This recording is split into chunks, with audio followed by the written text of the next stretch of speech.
नमस्कार मंडळी, मी कांचन नवमीज किचन मराठीमध्ये तुमचं स्वागत आहे। आपण आज बघणार आहोत आंबट चुक्याची भाजी।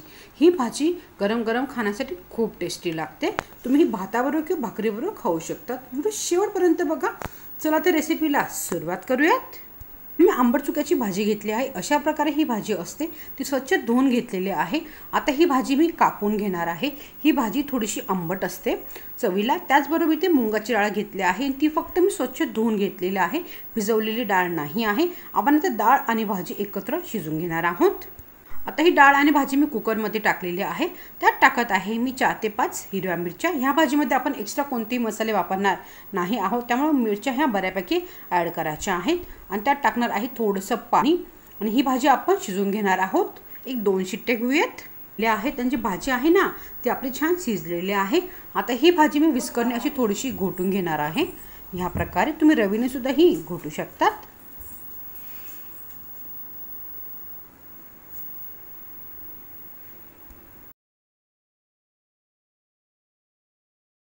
आता आपण भाजीला फोडणी देणार आहोत। तर पातेल्यामध्ये मी टाकत आहे तेल।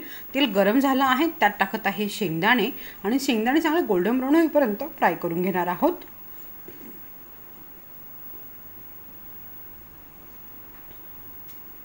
त्याचबरोबर टाकणार आहे हिरव्या मिरच्या 2 कापलेल्या। शेंगदाणे आणि मिरच्या फ्राय झाल्या आहेत, त्यात टाकत आहे लसूणची पेस्ट। तुम्ही बारीक चिरलेला लसूण पण वापरू शकता।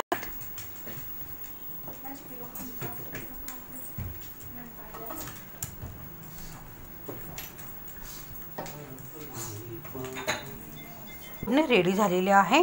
आता ह्यात टाकणार आहे 1 टेबलस्पून धना जिरा पावडर,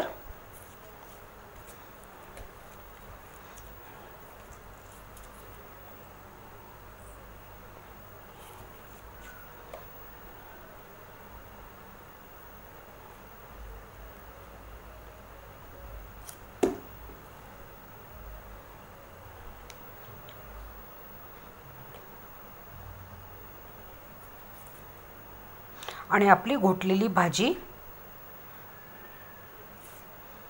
आणि हिला आपण 2 ते 3 मिनिटं शिजवून घेणार आहोत।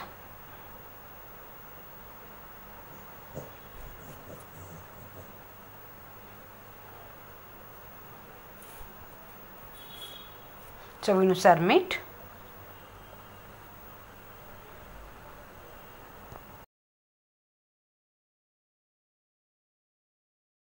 चला तर मंडळी, इथे आपल्या आंबट चुक्याची भाजी खाण्यासाठी रेडी झालेली आहे।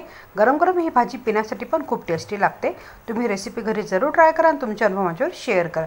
नवमी'स किचन बघितल्याबद्दल धन्यवाद। व्हिडिओ आवडला तर लाईक आणि शेअर जरूर करा आणि माझ्या चॅनलला सबस्क्राईब करायला विसरू नका।